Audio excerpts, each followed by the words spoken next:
Hello? Everything started.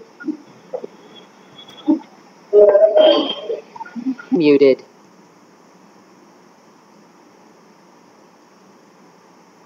Okay.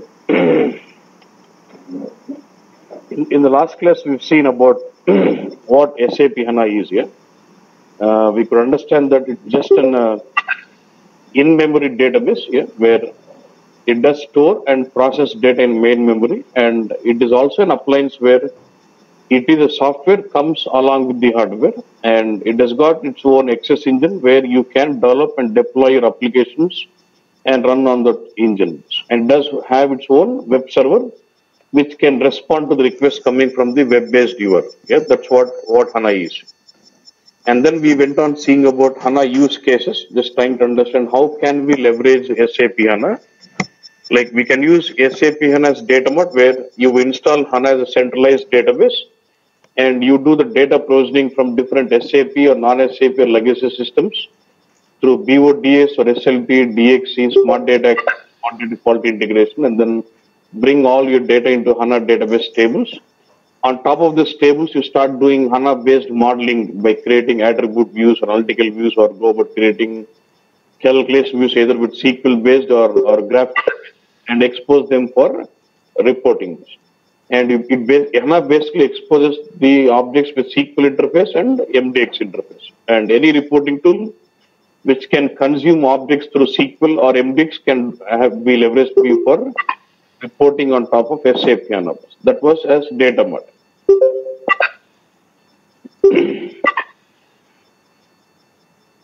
Unmuted.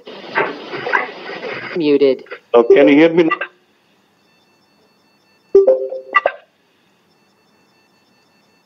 Can you hear me? Yeah? Unmuted. See, what? I know. No? Can you hear me now? Muted.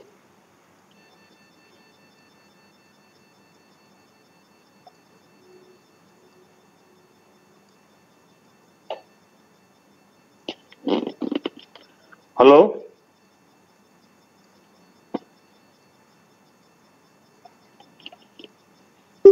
Okay.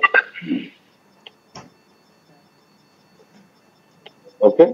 So maybe, and we could use HANA as database. Like say you have existing applications like BW, ECC, CRM, APU. All those applications can go about sitting on HANA database also. Then we looked at where we combine, leverage HANA as database for SAP applications, and the same HANA can be used as for data marting.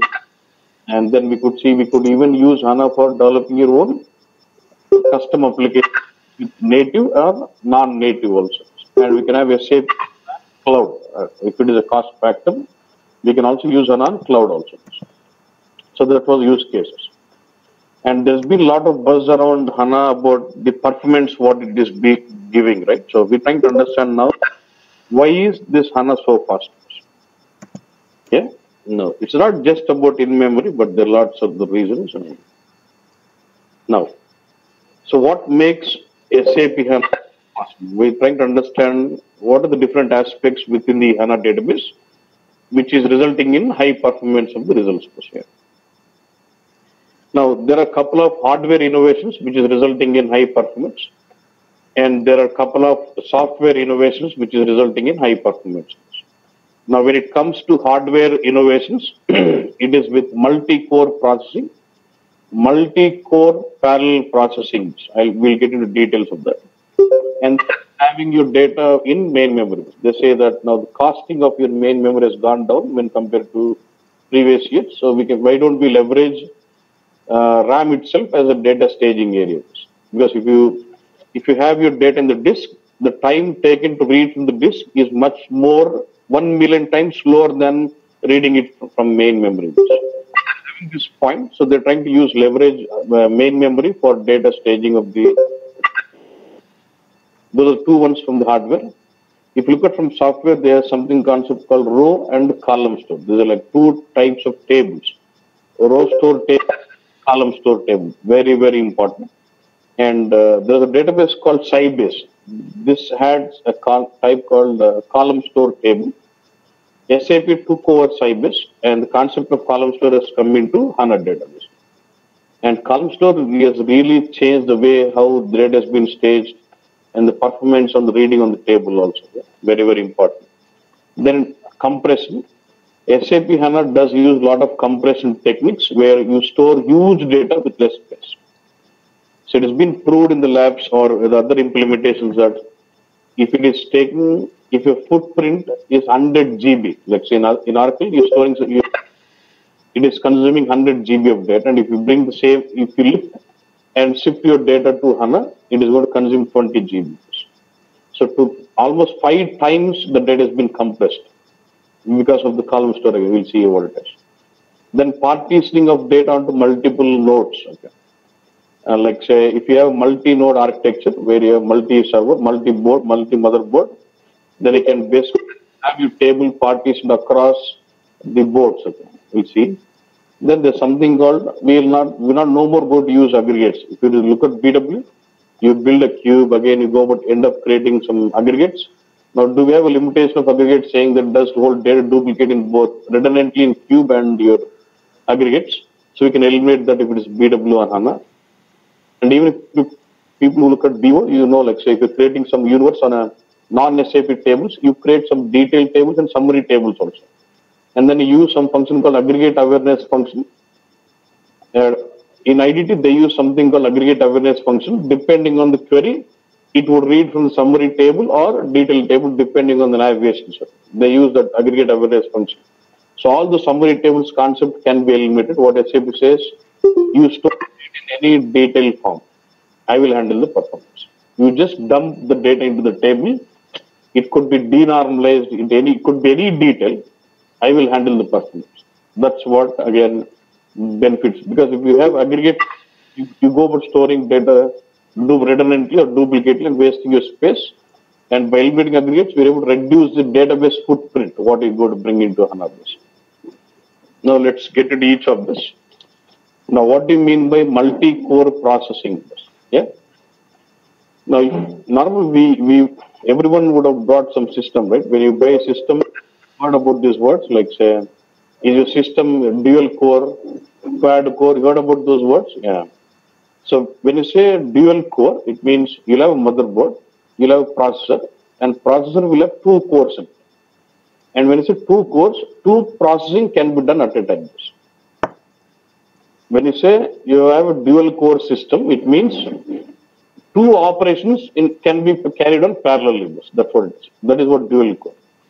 And compared to dual core, quad core is faster because you'll have 4 core. Quad is 4 cores in the processor. Means 4 operations can be done at a time. Getting this? So we had dual core, quad core, right? Now the hardware has been advanced to the level where now here I'm saying, look at this.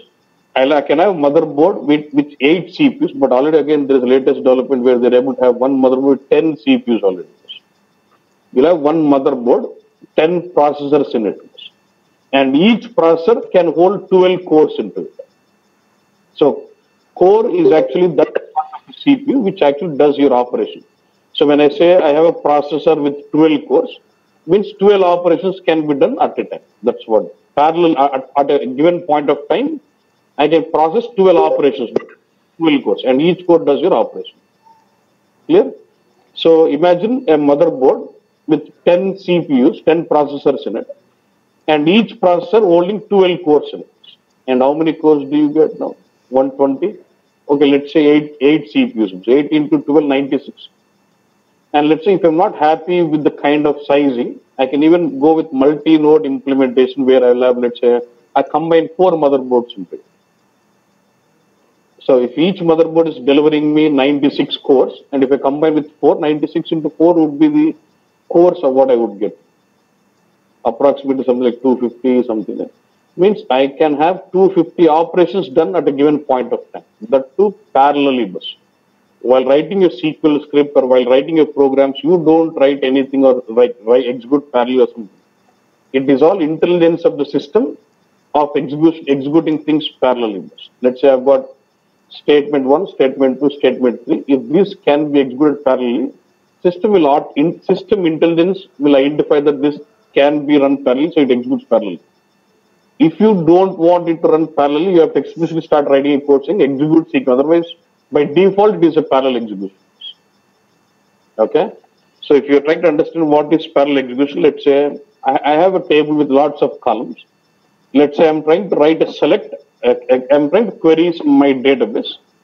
I'm writing, say, select column A, column B, column C from table. I'm trying to read 3 columns from the table. Yeah?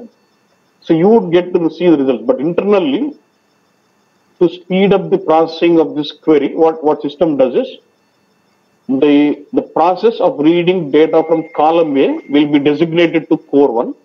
The process of reading data from column B will be designated to core 2. And let's say again understand that the cardinality, the values of column C is huge. It does do horizontal fragmentation. Means it does split that column again 2 parts. And assign the part 1 reading into core 3 and the data of reading for core second part would be by core 4. It is all done automatically. You don't do any writing, no coding, nothing. Yeah. So splitting each column for different core, we call the vertical fragmentation. And the same column is split into further parts because there is horizontal fragmentation. It does do that. And the reading of these cores or data from 2 different cores. And you'll have 4 cores playing on this to read data from the table, combine its results and give it to you. Logically, ఒక మనిషి చేసేకి నలుగురు చేసేకి తేడా ఉండదు. So now what's happening now? 4 cores are getting involved in reading data from a query. Obviously, I should see good performance. What I mean is multi-core parallel processing is the hardware innovation. It's all built in the system. You don't write any code or nothing. So because of this, it is giving out tremendous results in the performance of the queries or the applications running on HANA. Next, about having your data in memory. There's nothing I can show you on the screen, but what they say is now you can have 2 TB of RAM in your servers now. If you can go up to that level, but if you see the biggest implementation of HANA now going with Reliance Industries, they're implementing HANA for 4G, yeah? with 236 terabytes of RAM. That's the biggest one and in the world. And where the implementation is going on now. Yeah. So basically, if you want more RAM, it's all about sizing, multi-nodes. You bring, let's see, each motherboard can have 2 terabytes. If I say like this, if I want 10 terabytes, obviously I have to combine 5 motherboards to formulate my sizing. Yeah. Yesterday I was speaking to some person from HP. Yeah? He's a high-end guy, and he was telling they are the hardware partners for SAP. They were manufacturing hardware for SAP HANA. They had a lot of problems in the server because they give server sizing like XS, small, extra large, and now customers buy with say 5 terabytes or 10 terabytes, and they're not to scale up from there on. They have problems like this. So they get the server 5 TB, and they're not able to scale up the server when they have requirement. So now they have come up with a new server name as Hawk. They were calling it Hawk. They come up with Hawk servers where they can even enhance it also later. Automatically enhance server. That's what he was saying. And then let's look at what are the innovations from the software side, which is basically resulting in the performance of my HANA systems. Yeah. One is column store and row store. See, store and table. Ultimately, any database you look at, like say SQL Server or Oracle or DB, anything you look at, what do they do? They store data. And we store data in form of what? Table. Yeah. And till now, what are the table we've been referred with RDBMS databases like Oracle or SQL or MS Access? It was all row store tables. Yeah. But in SAP HANA, you do have row store tables and column store tables also. Now, what do you mean by row store table and what do you mean by column store table, and what are the advantages and limitations of each of this? That's what we'll have to understand. Okay. See, whether it is row store or column, when you try to see the content of the table, it is always shown you like this. You always get the columns and the rows. The system is not bothered about whether it is stored as row or column. But when I try to say, show me data of this table, you obviously get to see like a matrix. But does it store like a matrix in the backend? In memory, does it store like a matrix? No, right? It does store in a different mechanism. But when you read it, obviously it does formulate the address memories and then collects it and then shows you like a matrix. Yeah? Yeah. Now you get to see table like this, but in the internal mechanism, how does it get stored is different. Whether it is row store or column store, when you try to see the content, you would get to see the same way. But when you go about creating a row store table, how does it store internally is different. And if you go about creating a table as column store, how does it store internally is different. Okay. Now let's look at this. You know what is column of a table, right? Country is one column, product is one column, sales is one column. Yeah. And you know what is the row or a record? Each row is like record, right? Now look at this. Now row 1, India, chocolates 1000 is row 1. India, ice cream 2000 is row 2. Germany, chocolate 4000 is row 3, and this is the row 4. You now understand what is column and what is row. Yeah. Now when I model this table as a row store table, yeah, what does each row is stored in a continuous memory location space. Let's say it takes row 1, chocolates 1000. It will be at one address. Address at memory address or a page. In main memory is always organized in pages. This row will be in one page or some page, 8-bit page or 16-bit page. And this row 2 will be in one memory, and row 3 is at one memory, and row 4 is at one memory. అన్ని countries ఉంటారని కూడా చెప్పలేదు. ఎక్కడ space ఉంటే అది పెట్టుకుంటా ఉంటుంది. row 1, row 2, row 3, row 4. Yeah. So each row is stored in a row ఒక దగ్గర ఉంటుంది. Linked list అంటారు. So each row of a table is stored at one continuous memory location, but row 1, row 2 may be in same continuous, or it could be in different memory address also. But row is together. That's what it is. Okay. And if I say column store, if I model this as a column store table, all the values of one column are stored in one continuous memory location. Even all the values of the column country are stored in one memory.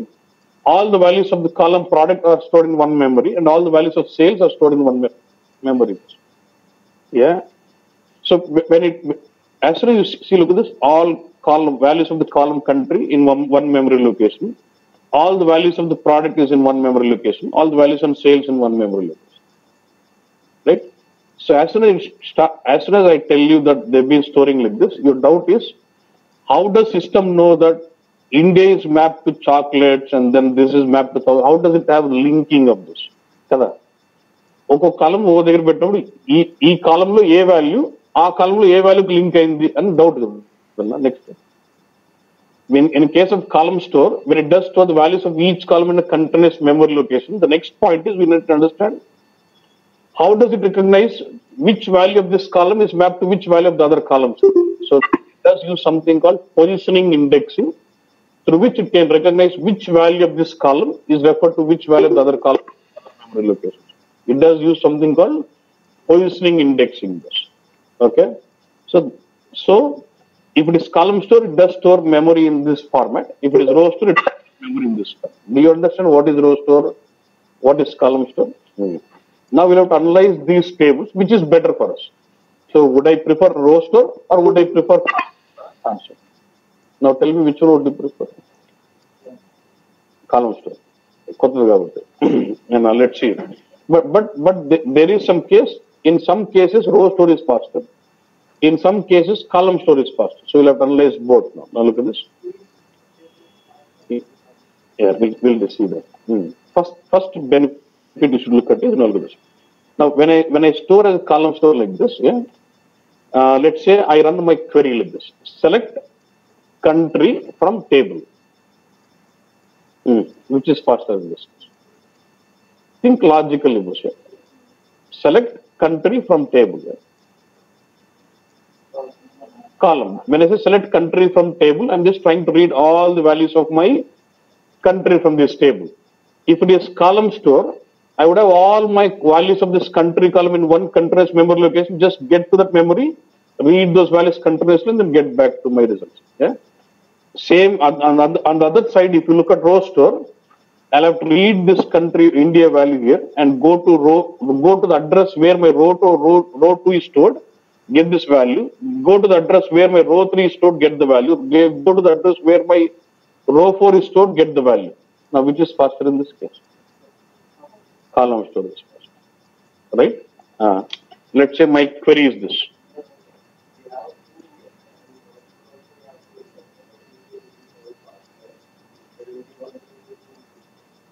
Why?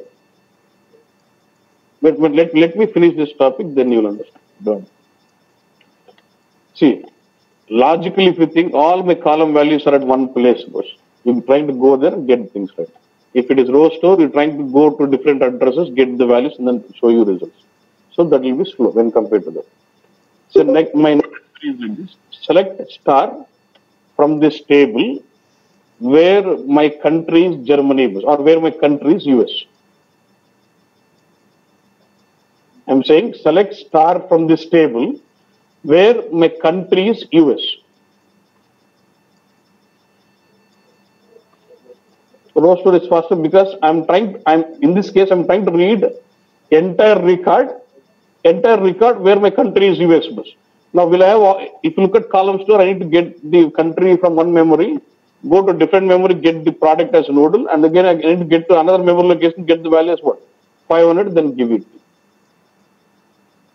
But if I use row store in this case, obviously straight away if you go to address where my row 4 is stored, I can just get all the values are stored in that memory, get that record and show you this. So until logically, when you're trying to read certain columns of a table, column store is faster. But when I'm trying to read the entire column values, say star, row store would be faster. Is it logical, right? Yeah. Clear? But the question is, okay, is faster. Next, let's say you have a column store table. Let's say you have some table and you would like to use it for reporting. Let's say there are 200 columns and you give this 200 columns model for an end user for reporting. It's an end user example. You can drag and drop and see the output. Will you drag 200 columns? 200 columns region wise net sales, region, company code, cost center, what is it you're doing? When you're using this database for OLAP functionalities, are we executing queries like star or certain columns? Certain columns. So which one would I prefer? Column store. So when you're using more for analytics, OLAP analytics, I would always prefer all my application tables as column store table. Clear this? That's one benefit. And one more benefit, you look at this. Now, do I show you here as India, Germany, US first? Now what it does not store duplicates like this. For you to understand those are being stored, it will basically store only distinct values. Ante India, Germany, US ante only India, Germany, US pettukuntunnandi. And this India will be mapped to two columns in this, chocolate and ice cream. But in that column address, it does store India only once only, not the duplicate. So with that, will it reduce the space? Are you reducing the space to store the table? Imagine I have a table with 1 million records. Imagine I've got a table with 1 lakh records. and I've got a column called region. And the cardinality of this region is only 4, north, south, east, west. If I look at this column, I will have 10 lakh values, okay, 1 million values. Okay, but ultimately, if I see distinct values, there are only 4. So in case of column store, if I look at the memory size required to store that column region, is only 4 cells. But if I end up storing the same table with row store, will I end up storing 10 lakh cells for the same region? Is it a benefit to us? E concept, but what is now we started saying, even though table is denormalized, I don't mind. Since previously we used to have a table as row based, we are more focused on normalized tables, denormalized tables, because if it is denormalized where you have redundant data, it is occupying a lot of space. But if it is column store, each column is stored in one memory location with distinct values.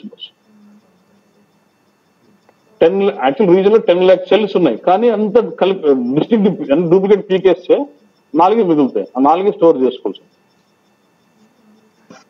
So is it doing lot of compression of database so because of this again it does use lot of compression techniques and reduce the database footprint into HANA bus వేరే database నుంచి data ఎత్తుకుని ఈ database లో పెడితే when you do a lift and shift of the data from different database to HANA it is shrinking the database because of this again one of the point why the data has been the footprint size has been shrink down. Clear on this? Yeah. That is one. Now next question is let's say imagine you heard about table BSEG FI table. It's a huge table, right? So normally when you try to run a select statement onto that without having where clause on the primary key field. Have you any time observed the performance of it? Is it bad? Yeah. So when you try to run a select statement on a BSEG, which is a huge table, having where clause or a non-key column, or a non-key, because if you use key column in the where clause, obviously it does use primary index, it is fast. But if you're having a where clause or a non-primary key column of a table, the query is slow because there are no indexes on it. Then what do you do to solve this problem? Again, you go about building second index on the. If you still want to have that query, you will eliminate it. But if you still want it, if you want to improve the performance, you will build a second index on that particular column and improve the performance of the select. That's what you do, right? Now, what SAP says here is, in case of a column store table, each column values are stored in one memory location with duplicates being removed. So each column itself will act as an index on the table. Each column itself is like an index. Now you try to, without having second index, you try to have a select on where clause on any of the column, whether it is primary key or non-key column, anything, you would see equivalent performance. Why? Because even though it is non-key column, it is a column, right? And all the column values are stored in one memory location with distinct values, pointing out to all the rows. So is it like an index? So each column itself will act like an index. You getting this now? That's why the performance on these tables is really huge. So store చేసే size తక్కువ, performance భారీగా. కానీ when you try to read star, it may not work out. But generally for OLAP functionalities, we don't do star many times. Yeah. So what SAP suggests, if you're using column store, even if you have 100 columns, if you need 90 columns, please list out those 90. Only then you would see good performance. 100 కి 90 తేడా ఏముందన్న star పెడితే 10 కోసం ఎత్తిపోద్దాను. So even though it is 90, still list out those 90 columns in the select. That makes it good. That's the way you write about queries. Select star is always bad on the column store table. Did you understand about, okay? This is about reading. So column store is fine when you're trying to read certain columns. Next, I would like to discuss on writing. Now, when you say table, do you also write data back into the table? You read, apart from reading, you also write back data into the tables. You insert new record or you modify record. Now tell me, straight for my question. I have a table and I'm trying to create a new record into this table, which is fast. Roster. How did you say roster? No. It need not search anything. I'm just creating new record into the table. So what happens? A record this way, local petticola. In column store, it needs to go to different memory locations and insert the value. So I insert one record saying Nepal, something like say chocolates, and say 600. It has to go to the address where my country is, then insert Nepal, then go to the address where my product column is and insert some chocolate, go to the address where my sales is and insert 600. వేరే memory location ఒక్కొక్క value పెట్టుకుంటూ రావాలి కదా. అదే రో store అనుకో, takes రో, finds memory which is free, goes and inserts that row. So when you look at inserting data into the table, which is faster than row store. ఆ రో ఎత్తుకు మెమరీలో పెట్టడం రో స్టోర్ అని. అట్లా ఆ కాలం ఆ రికార్డ్ అంతా తీసుకుని ఒక్కొక్క కాలం ఒక్కొక్క మెమరీలో పెట్టుకుంటూ పోవాలి. ఏం first row store. So while reading, column store is good. While writing, we saying row store is better. So it will reach first I'll create row store, insert data, convert table to column store, use it. కదా అట్లా ఈ రెండు మాట్లాడుకున్నప్పుడైతే ఆ thought ఉంటుంది మనకి ఏంటి, first I'll create row store, insert data, then I'll convert to column store, then use it for report. మళ్ళీ data పెట్టాలంటే మళ్ళీ row store, మళ్ళీ డేటా పెట్టి మళ్ళీ వర్కౌట్ కాదు కదా. So what SAP has done is, so even SAP understood that writing data back to column store table is slow. So what they've done is they've come out with some internal mechanism of column store like this. To handle the writing performance on column store, so there is some back-end mechanism of column store like this. Today, it's not straight away like table. For the depth, it will be. When you create a column store table, internally it does create two different memory locations. One is called as main, one is called as delta. Inka main, inka logic ga artham kavalante, understand as if like two tables in the backend. When you create a column store table, internally it does create two memory locations, or understand like two tables in the backend. One is called as main table, or one is called as delta table. Okay, and look at this. And then what happens? The main table is optimized for reading, and the main table is optimized for writing. And when it's optimized, so main table is more of a column store specific, optimized for reading. Delta table is more of row store combination, which is optimized for writing. And whenever I write a data into the column store table, we basically inserting into delta storage. Okay. And when you're reading, it does read from main table and delta table. Okay. At regular intervals, do I need to push the data back from delta table to main table? అంటే నువ్వు record insert చేస్తున్నావు అన్న, time ఎక్కువ తీసుకోకుండా first పెట్టేసుకుని డెల్టాలో, ఫ్రీగా ఉన్నప్పుడు ఇక్కడ డెల్టాలో నుంచి మెయిన్లోకి దొబ్బుకుంటాను. Because delta is more optimize for writing and main is optimize for reading bus. So let's say my customer is creating a new sales order, I need to put that in table.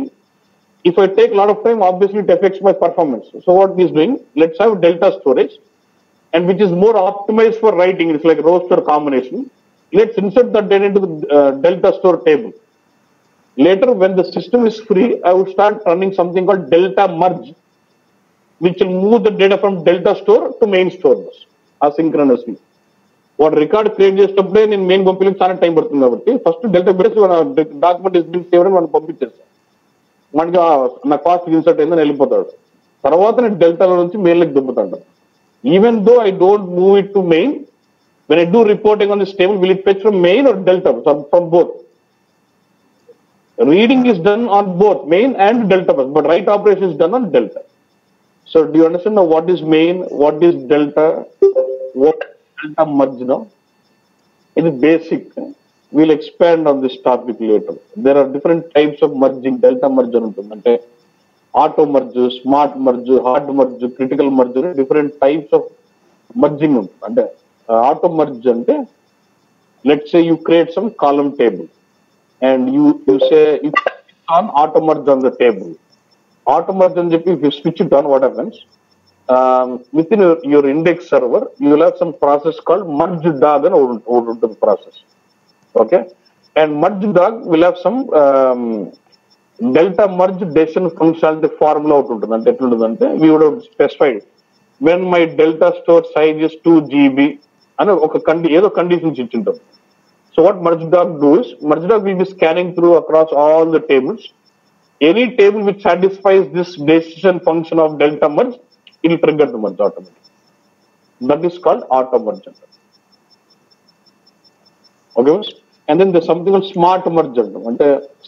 So we'll switch off the auto merge నేను merge చేయమన్నప్పుడే చేయాలి, then that is called smart. అట్లా వేరే different types of merging ఉందన్నట్టు. Ultimate concept is delta merge is about moving data from delta to main. అది concept. So with this functionality am I able to handle the performance of writing also? So major limitation of row store was the problem with writing. Now did I handle the performance of writing with the column store by having the delta and main store logics in the backend? Yes, boss. No, actually, no table. It's all one table, but internally, main is one memory, delta is one memory, and main is more of column store specific. Delta is just like whole row store lag untundi. So it is optimized for writing, and then once I writing, then I would start doing delta merge, which will start moving from delta to main. But when I do reporting, it does fetch data from main and delta together. That's what.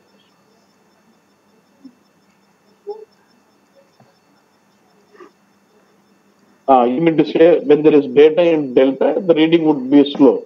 అందుకే ఏమంటున్నామంటే then you keep doing delta merge. Generally about cube ఉంది. What happens when you load data, after compression will the query be faster?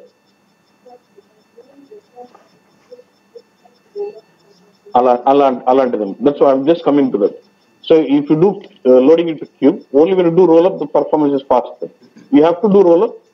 Same way, every time I load into cube, I'll trigger merging, delta merge. It starts moving from main to, delta to main. That's asynchronously. We are not disturbing anything in the reporting level or difference in the performance, but saying during merging, reporting is not allowed on them. There is only very slight seconds gap of data not available for reporting. Main delta. When you said delta merge, you're saying it is moving from delta to main. Actually, it does create one more main, one more delta. It moves all the data from the main to second main, the delta one to second main, and new delta will start taking data without being the user. No question of being stopped. Very small timing of downtime where it is just moving out data from another set of tables. Kotta main, kotta delta create చేసుకుంటూ పోతుంటున్నాను. We'll explore more on that.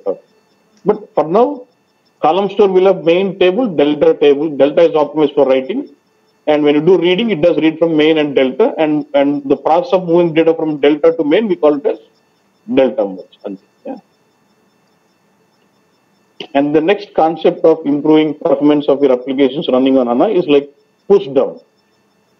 Now it is concluded that the performance, let's say, any application you do, you will have presentation layer, you will have application server and database server. Let's say you run some ABAP. Let's take ABAP application. Let's say you got database, you got ABAP, and then you got some interface. When you fire out what happens, you need to process some database. What do?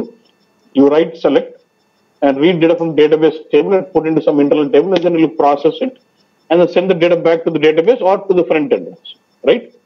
So now here am I moving data from database layer to application layer, and if it insert back again, I am sending data back to the database layer. They say 60% of your programming time is spent in moving data from database to application to database.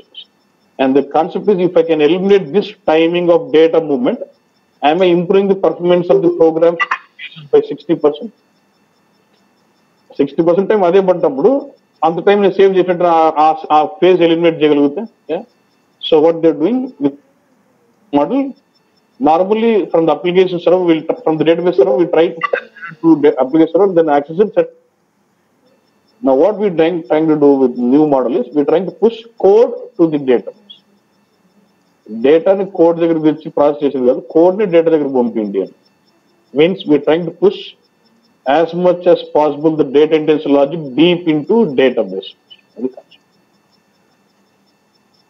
So you have data in the database. You can write SQL scripting which is closer to your database. Then you don't have to really move across the servers, right? So data is in the database server. My logic is also in the database server. So Am I eliminating the movement of data across servers? That's where, so it's about logic. So with the new applications we're developing, your focus would be on pushing as much as possible the data intensive logic deep into HANA data.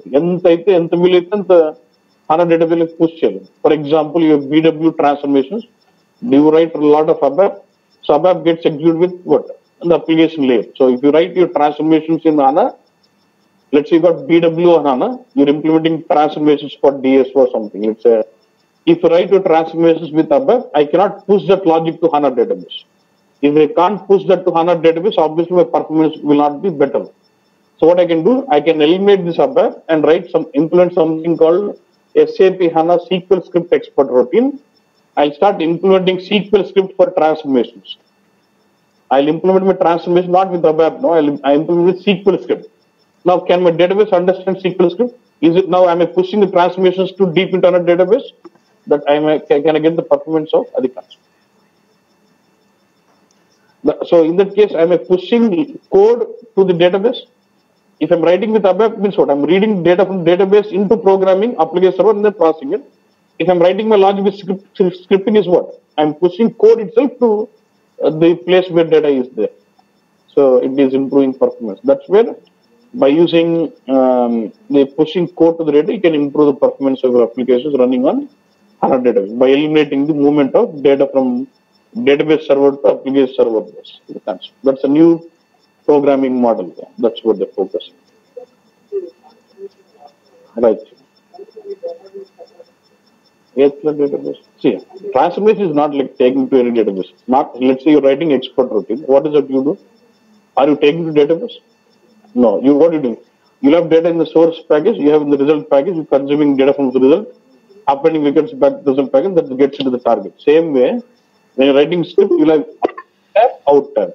You go over reading data from in tab, assign the data back to out tab. What are the results you put into the out tab that gets into your target? That's all. Let's say again, you're doing some lookups. Normally, you write transform with lookups, right? Lookup using start routine, you bring in internal table, then you do straight away. In the scripting, I would start writing select the table. I read table directly. For now, just say we can push down the code to the database. That's okay. Then about partitioning of data. Now, do you know about partitioning cube? By year, month, or fiscal period, you do partitioning. Same way, in the database concept, we have partitioning of table. Let's say I've got database table. I can do partitioning. I can partition my table. Just splitting up into multiple blocks. I'll have different partitioning like hash partitioning, range partitioning, and different partitioning. And I can go with multi-level partitioning also. I can use hash, range, and the combination of the change. Then when we're doing this partitioning, what happens? I can do something like this. Say, create partitions on this table as per number of servers on it. Next, there will be something main component index server which actually handles your database. In a multi-node architecture, you'll have multiple index servers. And then 4-5 instances కలిపి ఒక server లాగా పెట్టినాను పెద్ద హ్యూజ్ది 4 index సర్వర్లు ఉంటాయి. అప్పుడు నాకేం కావాలంటే I want partition this table let's say into how many blocks అంటే ఎన్ని ఇండెక్స్ సర్వర్లు ఉంటే అన్ని కావాలంటే I can say create partition so and so as per server number అంటే number of servers ఎన్ని ఉంటే అన్ని partitions create అయిపోతాయి. క్రియేట్ అయ్యి ఒక్కొక్క పార్టీషన్ ఒక్కొక్క సర్వర్లోకి వెళ్తుంది. And I can also alter the partition by movement. అంటే ఇప్పుడు ఇది వద్దు, ఈ పార్టీషన్ ఈ సర్వర్ నుంచి ఈ సర్వర్లోకి మూవ్ చేయని కూడా చెప్పొచ్చు. I can control it explicitly like that in a multi node concept. So with that what I'm doing is I'm basically splitting the partitioning my data across multi node. Multi node అంటే నువ్వు ఒకే instance అనుకున్నా ఒక HANA server అనమాట. నాకు HANA server పెద్ద size కావాలి, పెద్ద size server కావాలంటే ఏం చేస్తాం, ఒకటి సెంట్రల్ ఇన్స్టెన్స్ చేసుకుని you will install multiple dialog instances. All this together will be referred as HANA server కదా. In that case is it multi node bus అంటే మల్టిపుల్ మదర్ బోర్డ్స్ కలిపి ఒక సర్వర్ అన్నట్టు, ఒక్కొక్క నోడ్ అన్నట్టు. And from each node you will have 1 index server. అంటే అప్పుడు నాకు 5 ఉన్నాయి, 5 ఇండెక్స్ సర్వర్లు ఉంటాయి. Now, I want to partition my table such a way that one part of data should be in index server 1, One part of data is an index server 2, one part of data is an index server 3, 4, and 5. And when I run my query, I can parallelly read from different partitions or different. And this is like load balancing. Instead of having pressure on one particular partition or one particular index server, I'll split my data across all the 5 index servers. And when I'm firing out a query, I go about reading data from all the 5 index servers. Am I putting load commonly across all the servers? And ఒక server మీద pressure ఎక్కువ పడి ఉదాహరణ తక్కువ పడిపోకుండా common గా pressure పట్టినట్టు that's about parties. Getting what I'm saying? And then obviously you'll have like standby and failover. And for example, if certain node fails out, we can have standby and failover nodes, and blades on it. Like you can understand like blade servers where standby failover will die. If something fails out, immediately other node takes care of that. That's fine. Okay, boss. So next, we're getting to. Okay. We see HANA architecture tomorrow, but now this.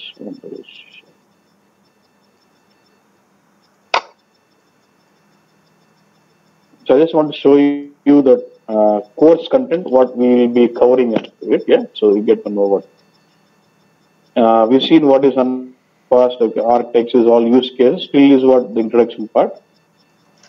Then we told you we're seeing something like we're going to use something called HANA Studio, which will be a client-based application to work on your HANA database. So we'll just get the introduction on the HANA Studio.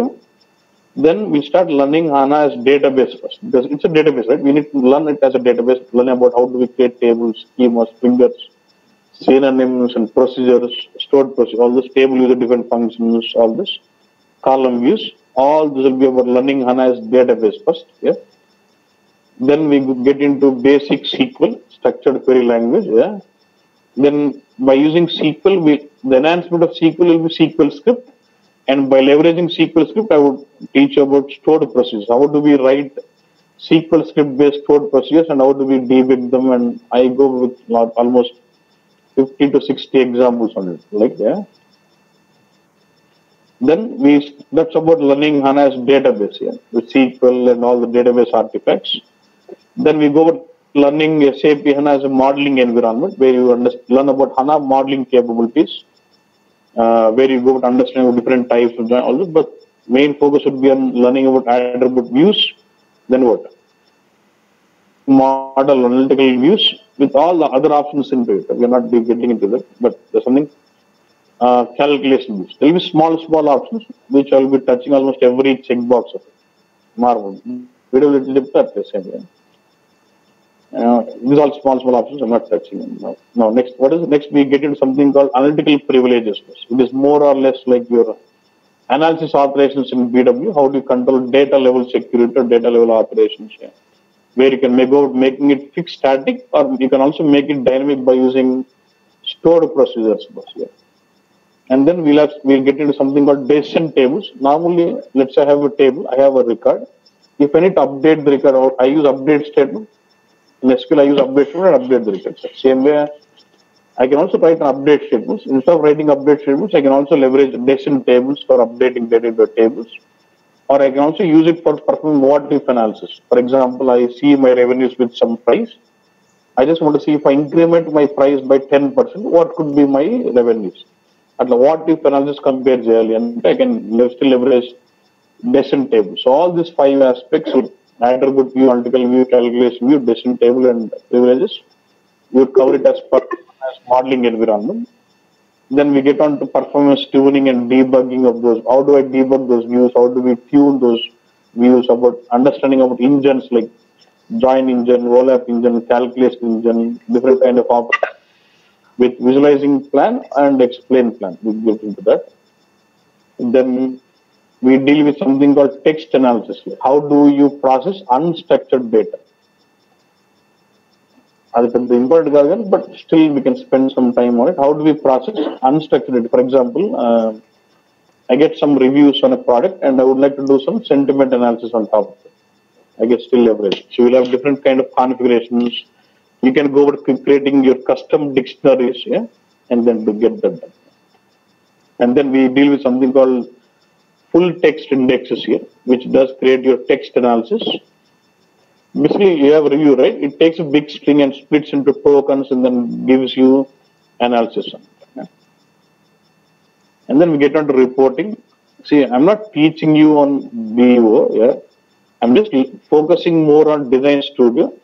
And the other part, what I'll do, I'll just show you how do we expose those. So I've got HANA models. How are these exposed to all the BO reporting, like OLAP analysis or for IDT or WebD or say Limura or Design Studio? How are these exposed? But Design Studio will spend some time on it. That's a new tool here. And then we get into data provisioning with using BODs.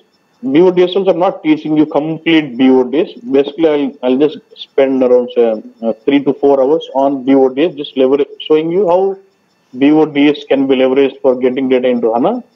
And I'll also focus on how do we integrate BODs to BW as a source system. We can also integrate BODs to BW. So I'll focus on that. And then SLT, we'll get into in-depth of SLT. DX again in-depth and flat file imports, bulk loading, and then smart data access, smart data quality, again I get in-depth, okay. And this is about transporting HANA objects. I'll just show you how do we transport HANA objects with BW powered by HANA, with normal HANA, how do we transport. Then we get into learning about SAP HANA native development. How do I develop? I'm only focusing on HANA native framework. How do I create UEFI applications?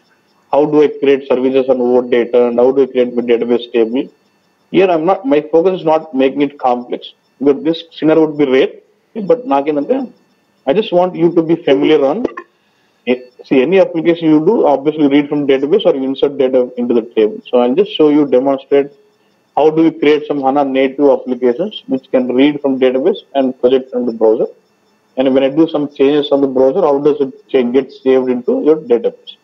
ఆ రెండు logical పట్టుకుని నువ్వు ఎలాంటి application future నీకే time bad అయ్యి అలాంటి జాబే నీకు వచ్చింది అనుకున్నా, ఆ నాలెడ్జ్తో నువ్వు ఎట్లా ఎక్స్పాండ్ చేసుకోవచ్చు.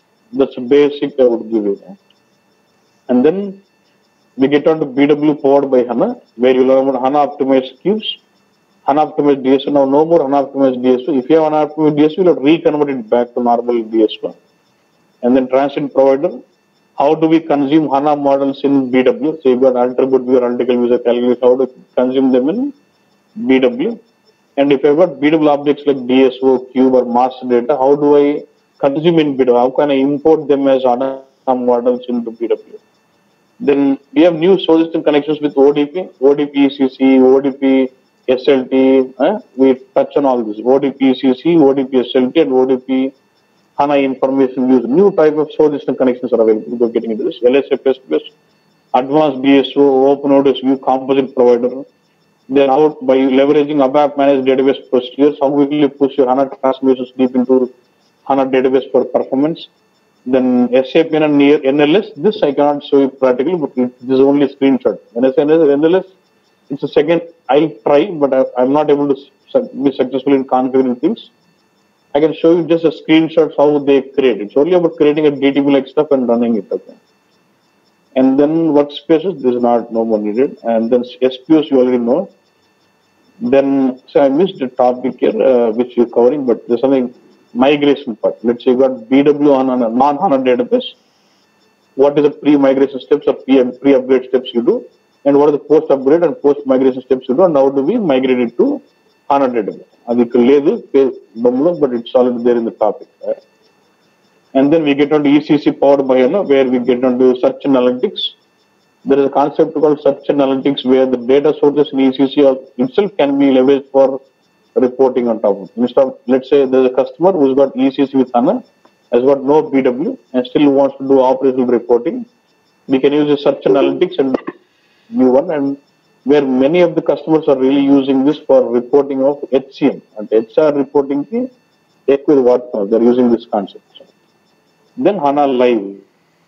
So there are RDS solutions given by SAP, like ready-made calculation views, ready-made views delivered by SAP for ERP, CRM.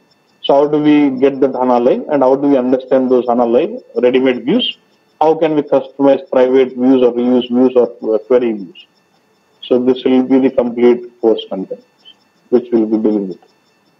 And tomorrow we'll we'll still spend some theory part on architecture and then just architecture and getting to know the components. Then from there we'll get out a system on HANA Studio, start working on its database. Fine. Thanks.